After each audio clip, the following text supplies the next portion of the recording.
Hare Krishna, Krishna Krishna, Hare Hare, Hare Rama, Rama Rama, Hare Hare,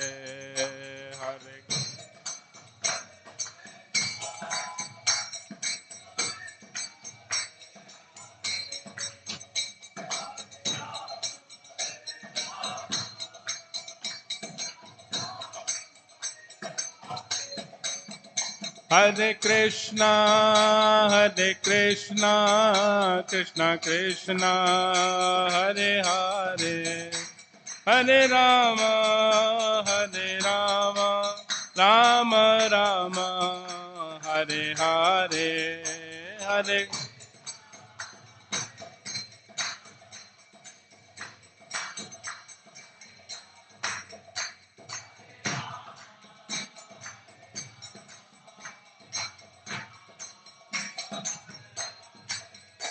Jaya Gauranitai, Gauranitai, Gauranitai, Jaya Gauranitai.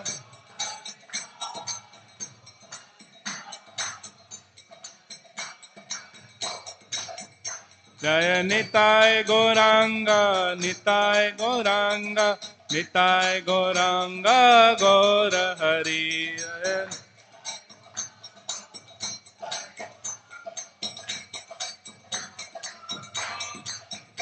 Jaya Jaya Prabhupada, Prabhupada, Prabhupada, Jaya Prabhupada.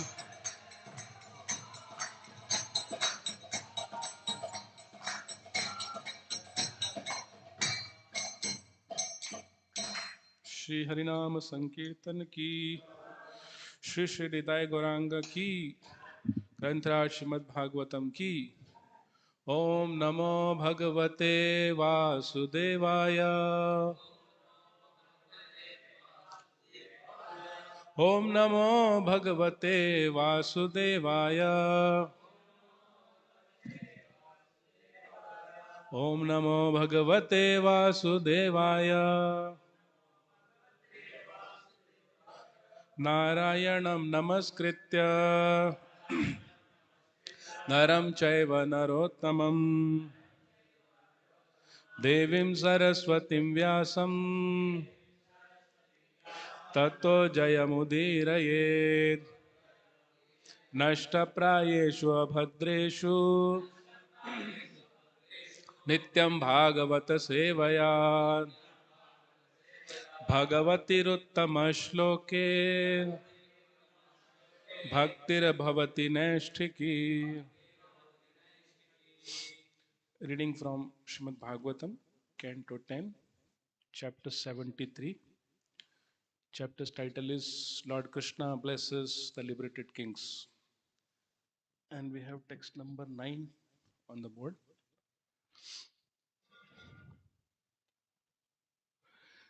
Please recite after me. Nainam Nathanusuyamo Magadham Madhusudana Anugraho Yata Bhavato Ragyam Rajyachutirvibho. Nainam Nathanusuyamo Magadham Madhusudana Anugraho Yata Bhavato Ragyam Rajyachutirvibho.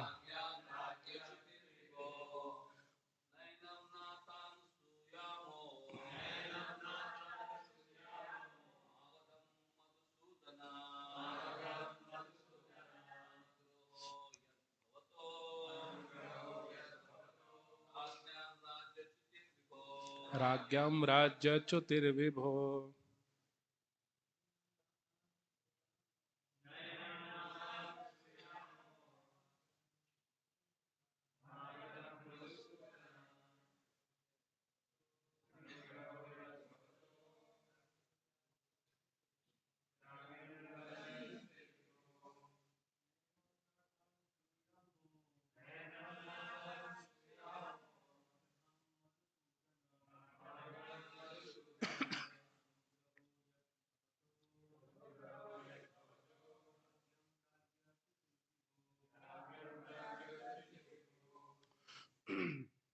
Word to word meaning and translation and purport. Na, not. Enam, with this. Natha, O Master. Anusuyamaha, do we find fault? Magadam, the king of Magadha. Madhusudana, O Krishna.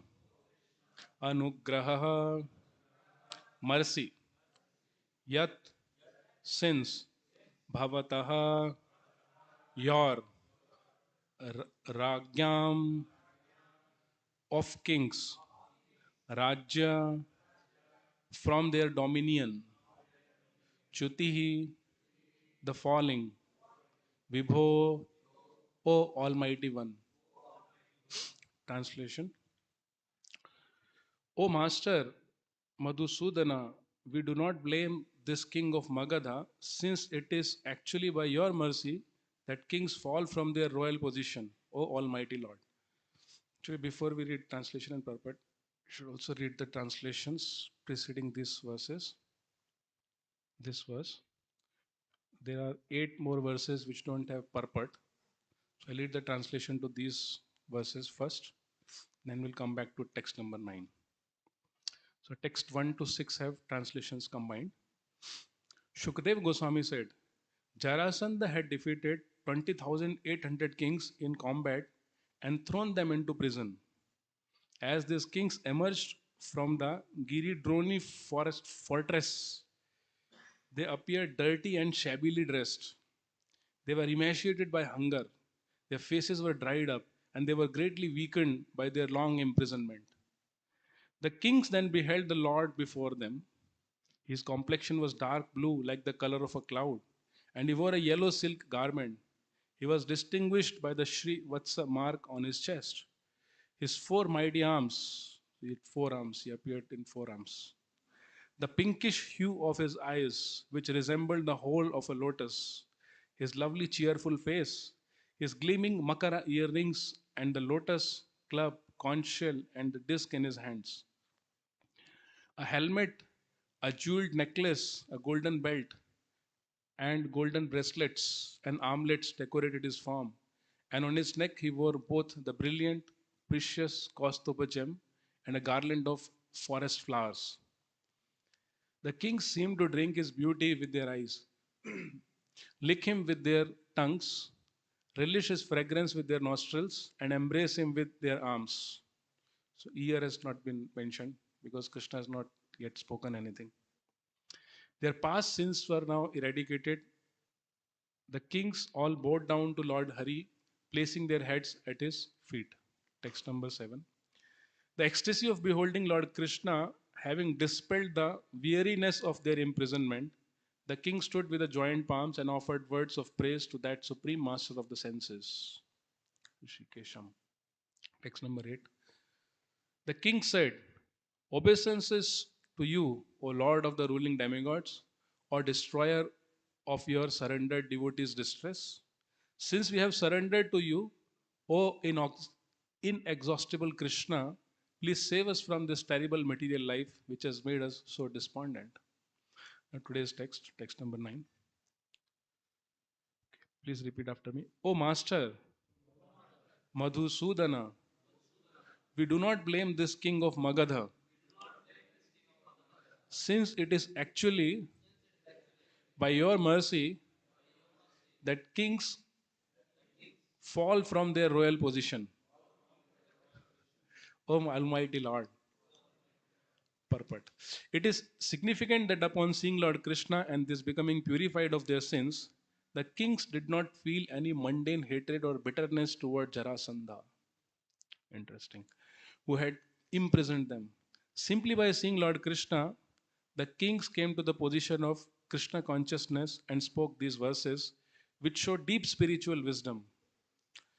Om Jnanatimirandhasya Jnananjanashalakaya Chakshurunmilitam Yena Tasmai Shri Gurave Namaha Shri Chaitanya Manobhishtam Sthapitam Yena Bhutale Swayam Rupaha Kada Mahyam Dadati Swapadantikam Vandeham Shri Guru Shri Yuta Padakamalам Shri Gurun Vaishnavanscha Shri Rupam Sagarjatam Sahagana Raghunathanvitam Tam Sajivam Sadvaitam Savadutam Parijana Sahitam Krishna Chaitanya Devam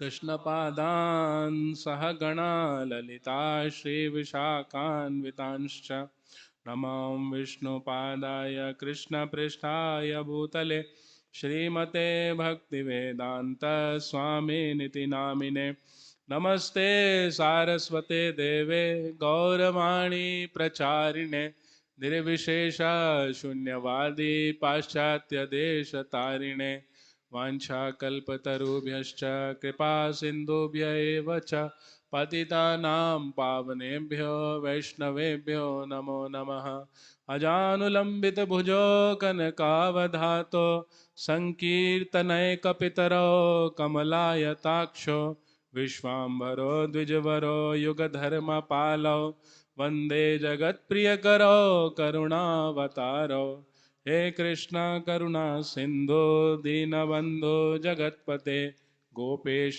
गोपिका कांता राधा कांत नमोस्तुते तप्त कांचन गौरांगी राधे वृंदावनेश्वरी वृषभानुसुते देवी प्रणमामि हरिप्रिये जय श्री कृष्ण चैतन्य प्रभु नित्यानंद श्री अद्वैत गदाधर श्रीवासादि गौर भक्त वृंद हरे Krishna Krishna Krishna Hare Hare Hare Ram Ram Ram Hare Hare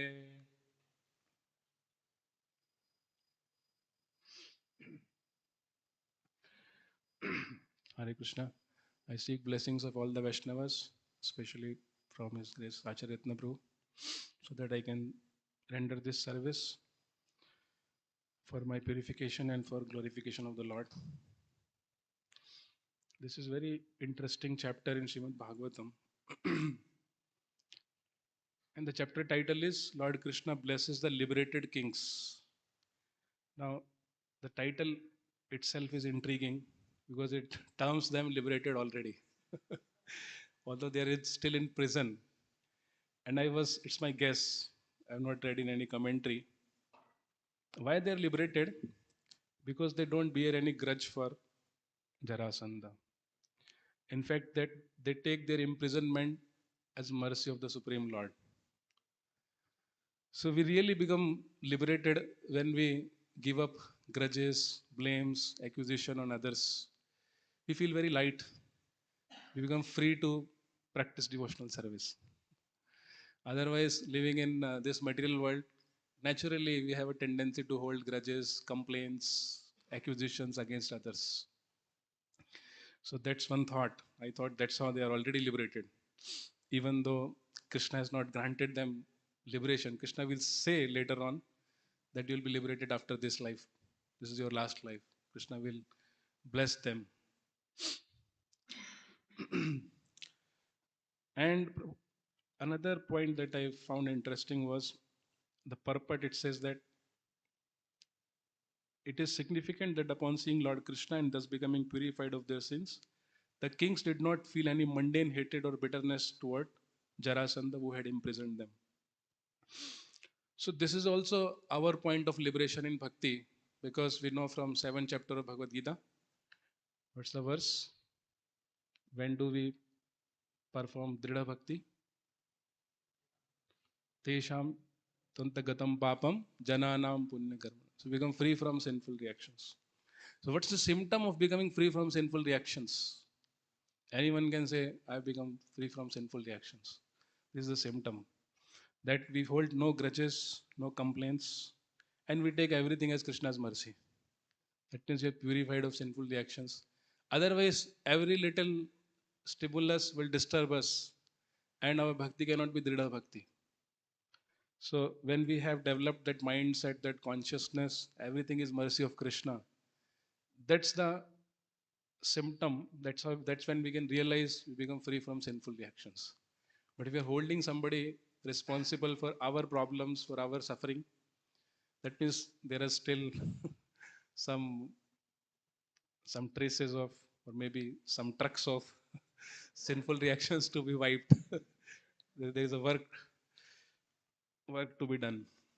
It requires some purification. Okay, so I had heard a lecture by His Grace Gauranga Prabhu, who speaks on this theme. When I read these verses yesterday, I remembered that lecture, and I would try to share some of the points from that lecture today.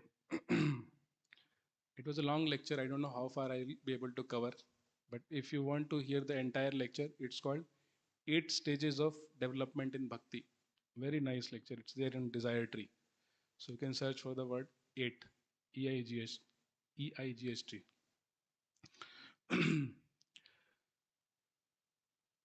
Okay. Before we go to what I want to discuss, I just want to add to yesterday's class. Yesterday, Shinita Prabhu gave a very nice class, and he was urging us to become absorbed in morning program, to take spiritual stimulus seriously and hold them in our hearts. So, what I have some helpful tips in that regard. What can help us become absorbed in morning program? One is we know word meanings of the songs that we sing. That is helpful. Sometimes we sing and we don't know the meaning, then it's difficult to get to the mood. Once I was attending class by Hanumat Prashak Maharaj. He asked me, Maharas, do you know the meaning of all the words in Guru Ashtakam? I said, Maharaj, 95%. How long you have been in Krishna consciousness? I said, Maharaj, 18 years. Slow learner. He said, slow learner. So you should memorize all the verses. Therefore, Prabhupada is given word meaning everywhere. Second is, we should also know the metaphorical meaning. Sometimes our songs, our prayers are metaphorical. Cheto Darpana Marjanam. Cleaning the mirror. What does it mean to clean the mirror? So basically, when we look in ourselves, all we see is dirt, all we see is contamination. But that contamination is not on the soul, it's on the mirror of the mind. Mirror is dirty, and we are looking ourselves in the mirror, so we see ourselves dirty. But when mirror is clean, we can see that we are pure servant of Krishna. In fact, whole Shastram is full of metaphors. We should try to crack, decode, and understand them so that we can go deeper in the mood of prayers of the acharyas. This was second tip. The third tip is that we should also remember some examples. For example, when we sing about uh, Shri Vigrahara Dhana Nitya Nana, so we can remember Janani Vas Prabhu. He dedicated his life to deity worship. You can remember sometime, try to visualize sometime if we have seen him worshipping the deities, how absorbed he is in worshipping the deities. Or we can remember our spiritual master dancing in the kirtan. Mahaprabhu Kirtana Nitya Gita. So we should remember, visualize, should see sometime. Or if you have not seen, at least watch a video. The Prabhupada is dancing, Guru Maharaj is dancing.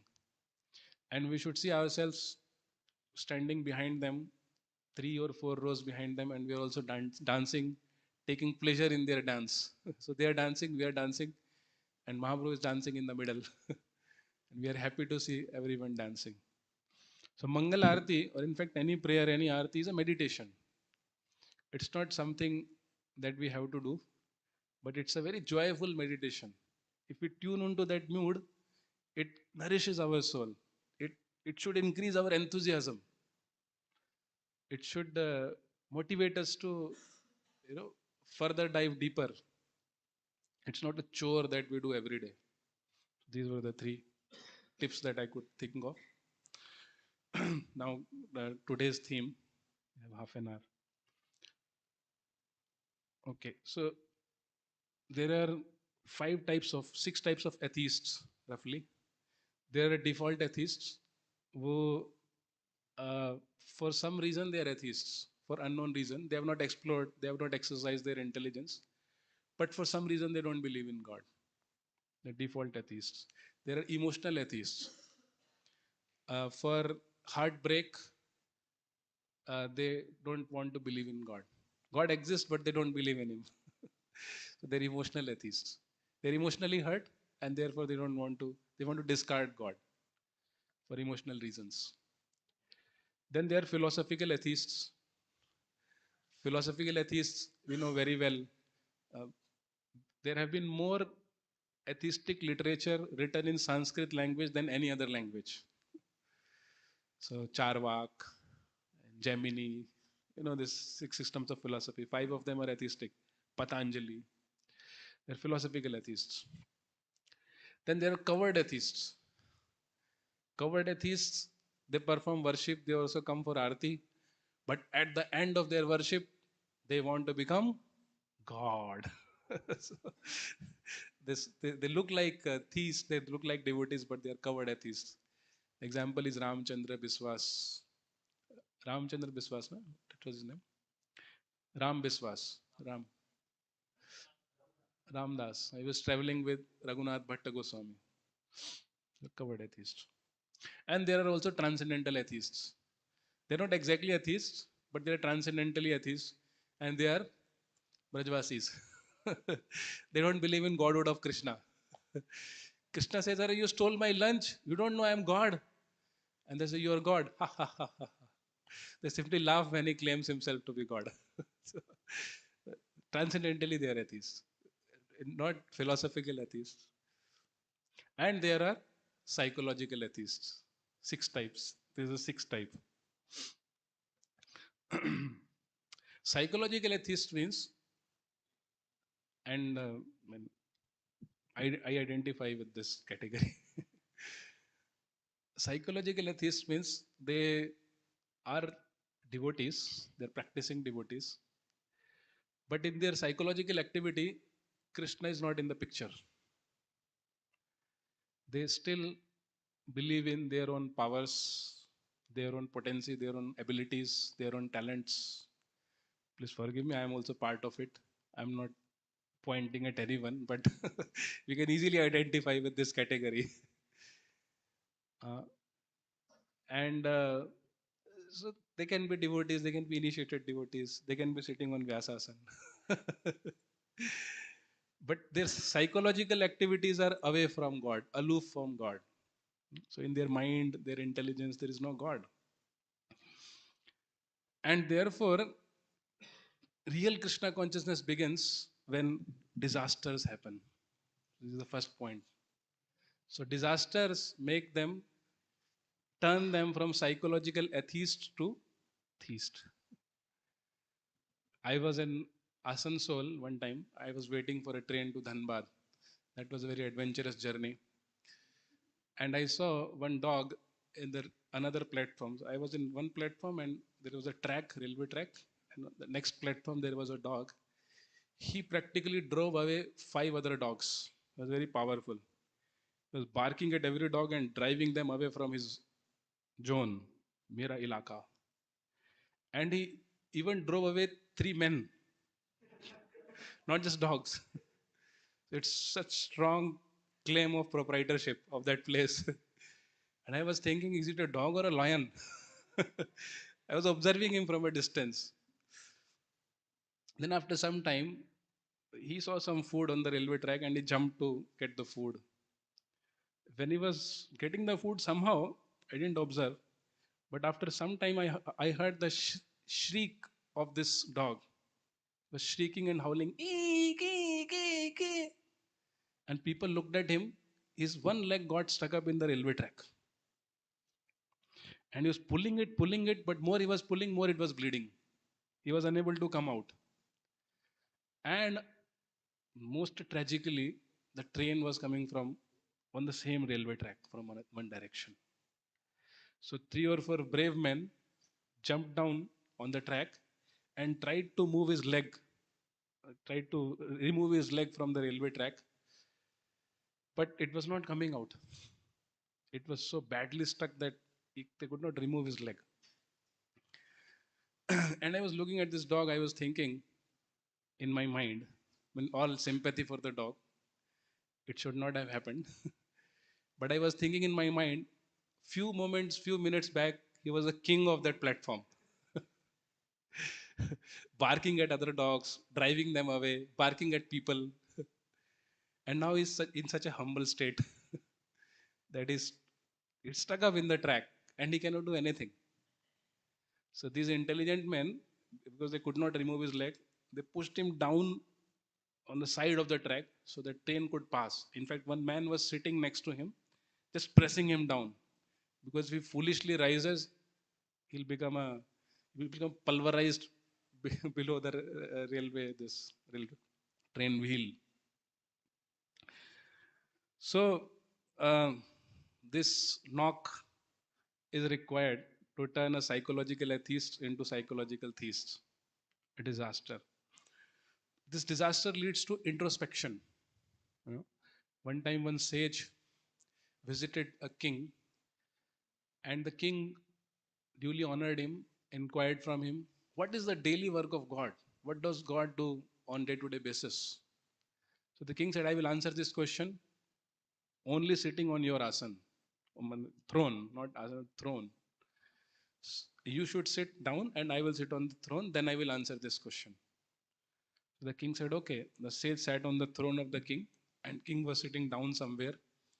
And the sage said, "This is the daily routine of God. This is what God does daily. He turns paupers into kings and kings into paupers." You see, I'm sitting on the throne and you are sitting now down.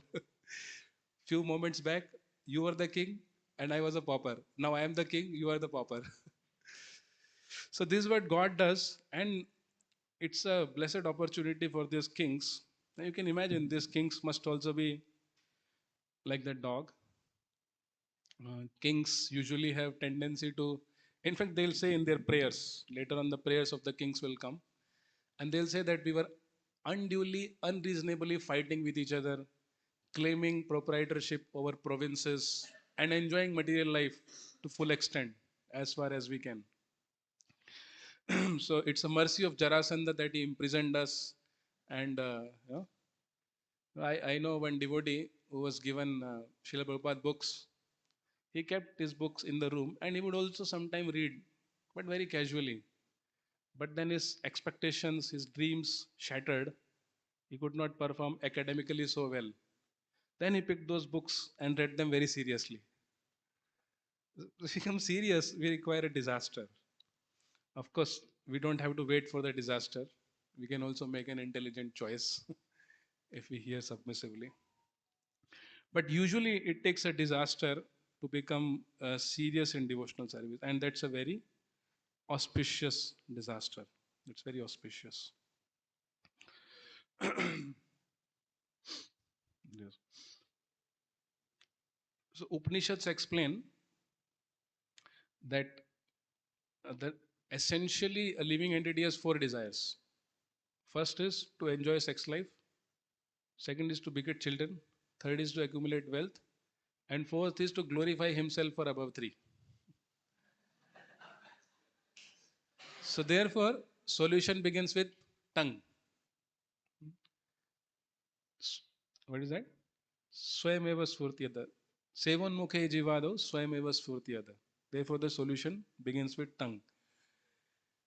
When disasters come in our life, we become introspective and we begin to inquire what is actual purpose of life. Otherwise, it's very difficult to figure out the purpose of life. Once His Holiness Radhanath Swami Maharaj visited a professor of Department of Religion in one of the universities outside India. And this professor was arguing with the Maharaj for a long time. And then after arguments, several arguments, he said, "Actually, what I am saying is, I don't believe in that." Then Maharaj said, "Then why do you write books?" He said, "That's my occupation." Then Maharaj said, "Then why did you argue with me?" He said, "That's my entertainment." And this professor's name was Professor Maybe. So being a professor of Department of Religion, he had no clue of what is the purpose of life, what is the goal of life. So these kind of you know, uh, disasters or calamities make us introspective in believing what is purpose of life, in exploring the purpose of life. One devotee was explaining to a scientist. The scientist was working on black hole, theory of black hole. And he said, what if tomorrow your theory of black hole proves to be wrong and a new theory emerges? He said, no problem. We'll say that science is developing. So then this devotee said, the black hole is not in the universe, the black hole is in his brain. No matter how many logics you give about the existence of God, he will not believe.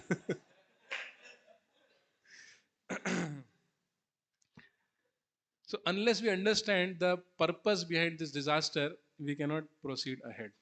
We cannot understand the purpose with our mundane intelligence. We have to approach Guru. So this kind of discontentment in material life is very good, very auspicious. And His Holiness Gaur Govind Maharaj used to say that to get conclusion out of scriptures is not easy. There are so many versions of Bhagavad Gita, but hardly one gives the pinpointed conclusion about purpose of life. And reading so many Bhagavad Gitas for coming to a conclusion is like asking an address to 10 people. 10 people will say 10 different directions. Take a left, take a right, take a move, and then you get there. And then we have to take an average. Basically, totally confused. So it's a luxury to have a clear goal in life. This is a good idea. This disaster leads to second D, and that is doubt. We start doubting. We start doubting about the propaganda of material life. So in Bhagavatam, there is a shloka in third canto which says, Bhukta bhoga parityakta drishta dosha cha nityasha Neshwarasya shubham dhatte swe mahimni sthitasya cha. That bhukta bhoga, after enjoying the material life, after our all attempts, parityakta, intelligent person gives them up. How? Drishta dosha cha nityasha. One must become equipped to see fault in enjoyment of material life. Prabhupada writes in 13th chapter of Bhagavad Gita in his purport to text 8 to 12 that unless one develops a pessimistic view of material life, one cannot make any spiritual advancement. So that's a necessary criteria. So Neshwarasya Ashubham Dhatte. Neshwarasya means he realizes I am not Ishvara. I am not controller of my circumstances. I have so many plans, so many desires, but they don't always work out. That means I am not the Ishvara. That creates a doubt in his mind. There is Ishvara. Psychological activities begin there. Ashubham dhatte. Ashubham means then he gives up the inauspicious endeavor to enjoy the material world. And Swe Mahimni Sitasya cha. Then he is situated in the glorious position of being servant of servant of servant. Mahimni. It's like if you go to a sweet shop, confectioner, and says, I want a gulab jamun. He says the price of gulab jamun is 10 crore rupees. They say, okay, it's not worth enjoying the gulab jamun because it's too costly. One has to intelligently understand this.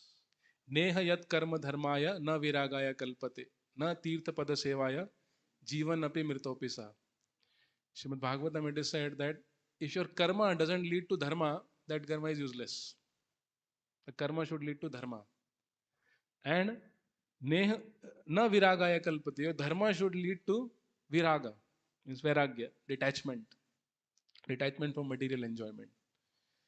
And material detachment from material enjoyment is not enough. Na tirtha pada sevaya. If that detachment, if that vairagya is not leading to service to the Supreme Personality of Godhead, jivan api mritopisa. Such vairagya, such dharma, and such activities are activities of dead body. So ultimately, one must come to Krishna consciousness. So this doubt is good. This doubt about the material life is very good. Then, with this doubt, we move to the next stage, and that is desire.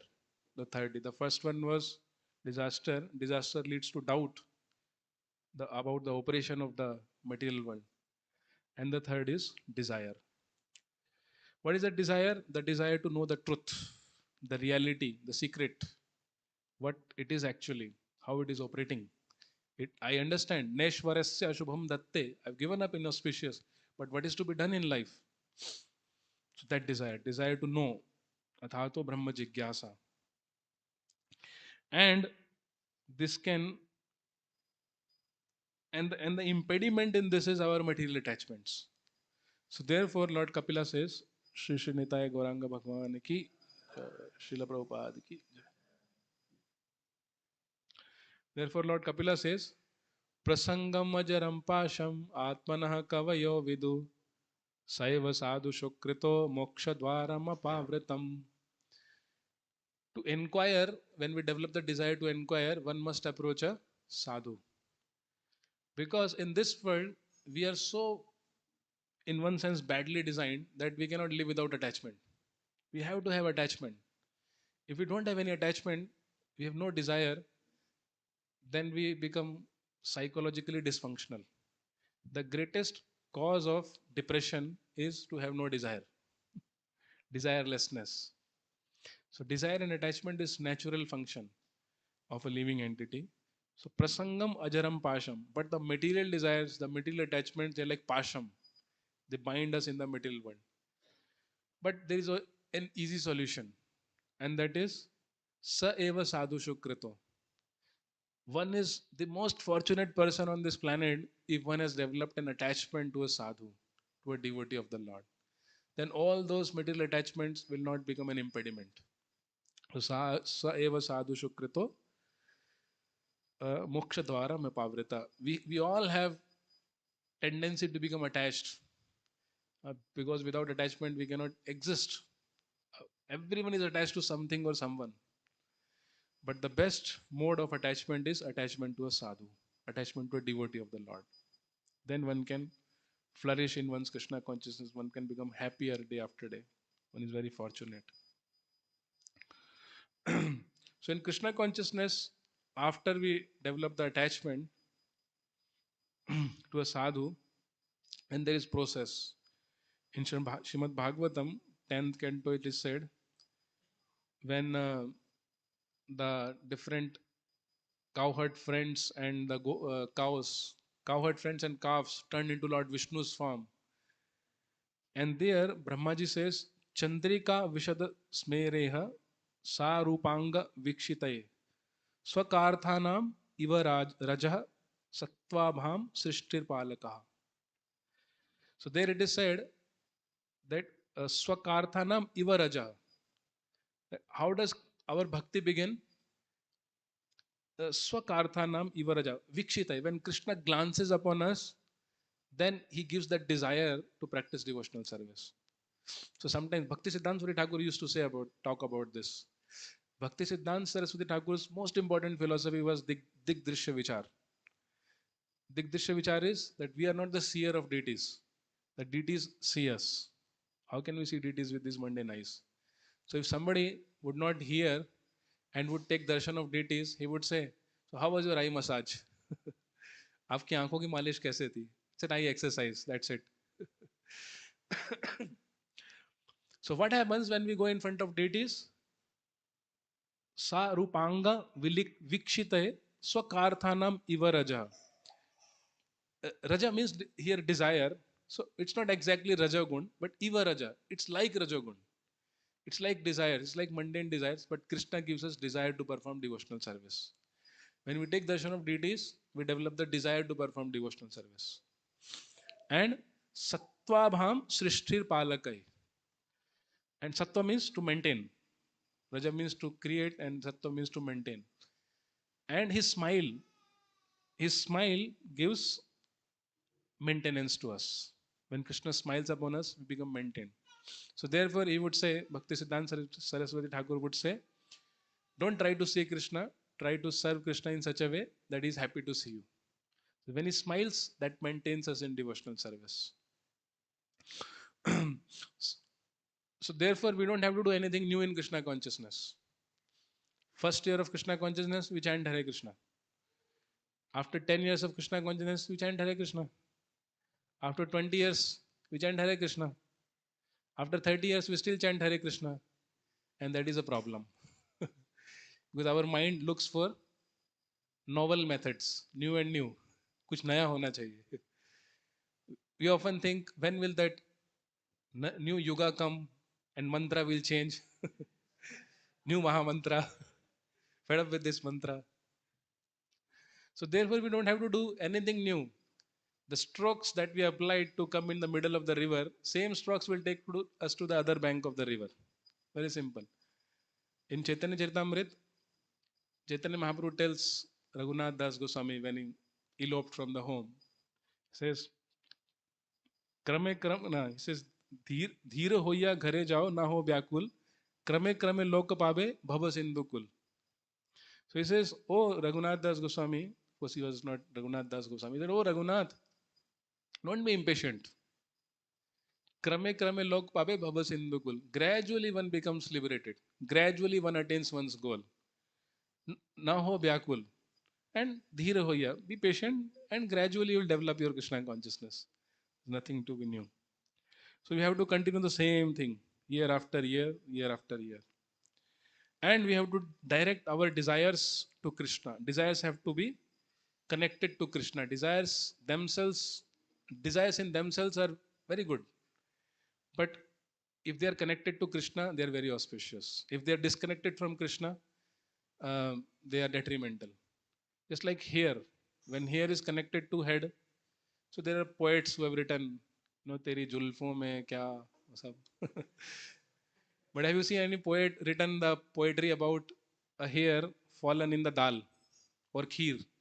Oh, how that hair was floating in the kheer. It becomes obnoxious, nasty.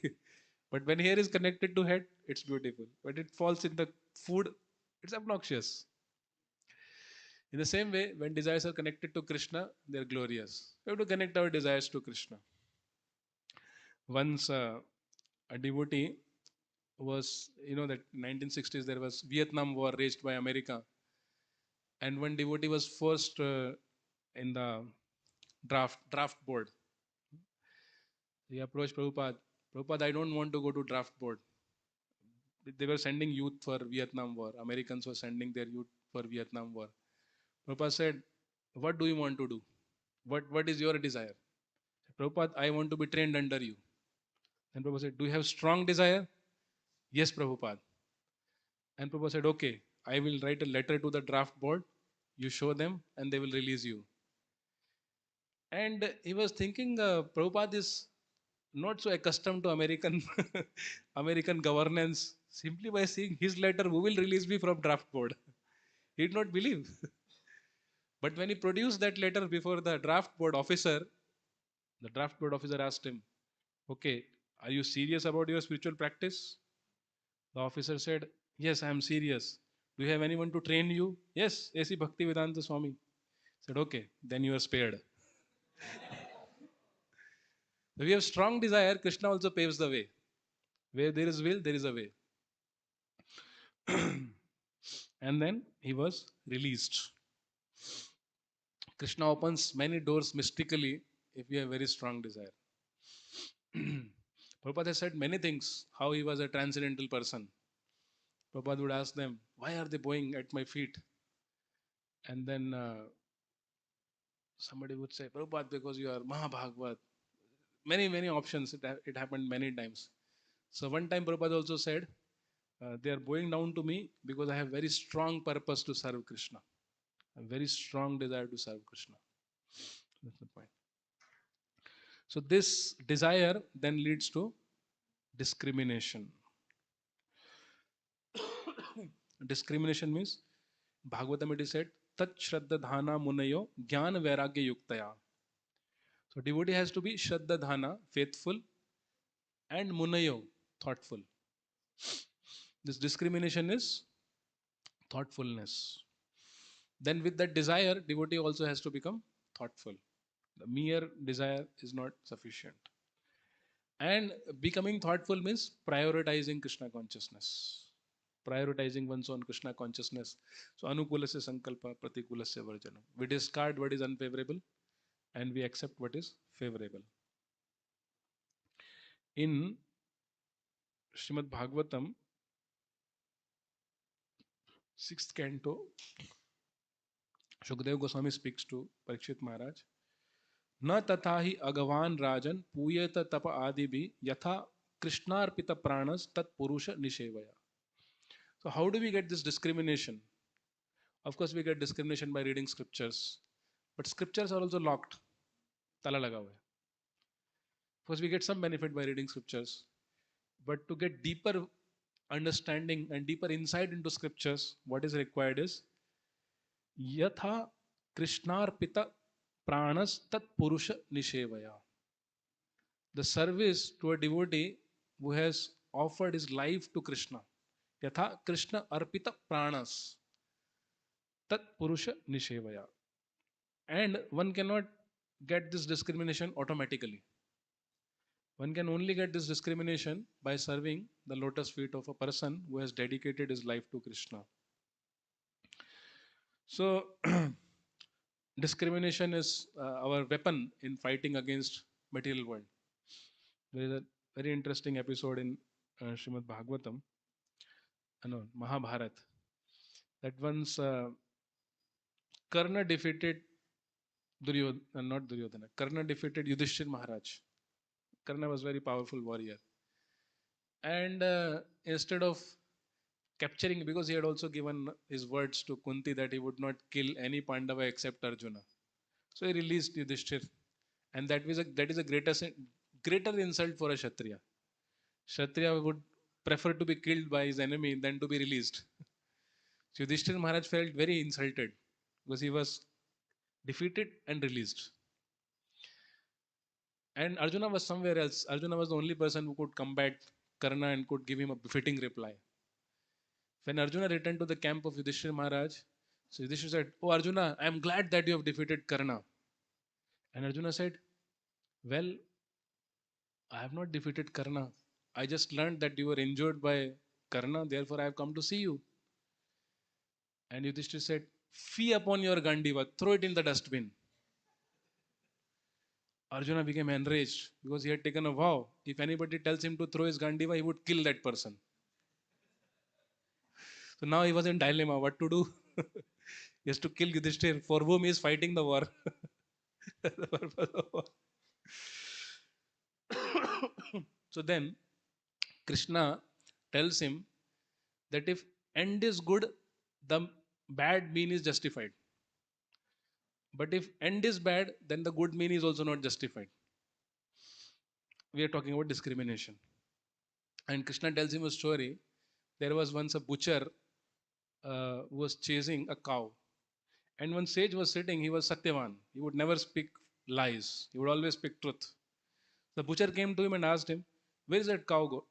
Where is that cow? Where has that cow gone?" And he indicated like this. He indicated his finger this way.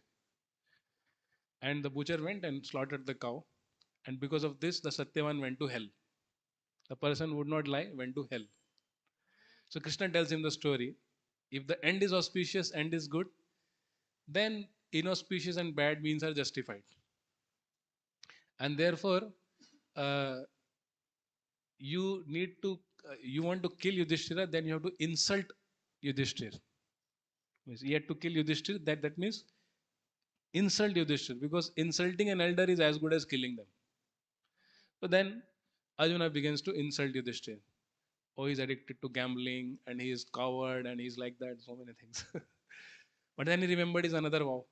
His another vow was, if anybody insulted Yudhishthira, he will kill that person. That means he had to kill himself. Suicide. He was, it was very difficult to handle Pandavas. All of them were very competent. So only Krishna could handle them. So Krishna said, okay, no need to kill yourself. There is another way of killing yourself, and that is to glorify yourself. Self-glorification is as bad as killing oneself. So Arjuna glorifies this. Discrimination. Discrimination is very important. Japataka Maharaj gives an example, an analogy that when an aeroplane flies in the sky, the aeroplane has to be constantly connected with the control room on the ground. One day, if pilot declares, I have been flying the aeroplane for 20 years and I'm fed up with their control. They always tell me what to do, what not to do, when to fly, when to land, when to take left, when to take right. I'm fed up. Today I'm going to fly freely. How many of you want to board that aeroplane? Everybody will jump off. Goodbye, good luck, Hare Krishna. Nobody would board that aeroplane, isn't it? So, flying an aeroplane is not based on self discrimination or self observation. It is based on a guidance from another authority on the ground. So even when we have taken to Krishna consciousness, we should always perform devotional service under guidance. We cannot independently fly our aeroplanes. Although Prabhupada says that everybody has to eventually fly his own aeroplane, but still it has to be done under guidance. No, the pilot cannot say, "Oh, when that cloud comes, I will take a right turn and then I will land at the airport." And when he's returning, he might see, "Where is that cloud gone?" I'm not finding that cloud. That will not happen. So therefore, this discrimination is very important. In Chaitanya Charitamrit, Srila Prabhupada writes that in the purport, in one purport, Prabhupada says that the position of King Pratap Rudra was very glorious. Why was it glorious? Because he accepted Sarvabhauma Bhattacharya as his guide and authority. And therefore he had right discrimination. So it is said, Raja kahe Bhatta tumi Vigya Shiromani tumi tare Krishna kahe tate Satyamani. Tumi tare Krishna kohe. You are calling Lord Chaitanya Krishna tate Satyamani. Therefore I accept it as truth. Therefore I accept that Lord Chaitanya is Krishna. And Prabhupada writes there that by accepting the authority of Bhattacharya in his life, Sarvam Bhattacharya, the liberation for King Pratap Rudra was guaranteed. It was sealed just because he accepted the authority of Sarvam Bhattacharya. Time is up. Should I continue? No. Okay. So there are further points which you can hear from this lecture that I mentioned. Okay. Prabhuji is requesting to briefly tell. Then after discrimination, there is dedication. Dedication means we have to also offer our heart in love and work hard for Krishna. And the best example of dedication is Bali Maharaj. Bali Maharaj dedicated everything for Krishna, for whom Lord Brahma says, Lord Brahma says, Yat padayor ashatha dhi salilam pradaya durvankurer api vidhaya satim samprayama api uttamam gatimasau bhajate trilokim dashavan dashavan avlik aviklava manah katham arati mitrichet. So Lord Brahma says that, oh Krishna, you become pleased by offering of some flowers and little water. But this Bali Maharaj has dedicated everything to you. And you have captured him. What is this justice? So the Vaman Dev replies, no, I was just testing him. Because he has dedicated himself to me, I will also dedicate myself to him. I'll become his Dwarapal. I'll stand and protect his doors for all the time. So then dedication. Then a dedication also implies a discipline. Discipline means following the process systematically. Dedication is not a blind dedication, but it means discipline our life systematically, consistently following ourselves. So it's that the knowledge is easier to get, but transformation takes place. Transformation of character takes place with the discipline. So it's a day-to-day activity, and so this way can please hear that lecture. I'll not further say. There's all points. When there are many points on this, I'll stop here. I'll just summarize in 2 minutes. And then if anybody has any comments or questions. We started with the liberation of kings And I guessed they were liberated because they gave up the mentality to accuse others and to hold grudges, to blame others for their sufferings. And I also said the symptom of becoming free from sinful reactions is that one becomes free from grudges and accusations and blames on others. That means one has become free from sinful reactions, and then one can carry on Krishna consciousness with great determination. Dridha Vrata. Then we discussed six type of atheists: emotional, default atheists, emotional atheists, philosophical atheists, covered atheists, transcendental atheists, and psychological atheists. We are most likely to be psychological atheists, and this psychological atheism is broken by disaster. We need a disaster. So I discuss the story of the dog and the Asansol, and the kings here have the similar prayers to Krishna. This disaster leads to doubt as to how the material world functions, and the doubt leads to what is the next? Discrimination.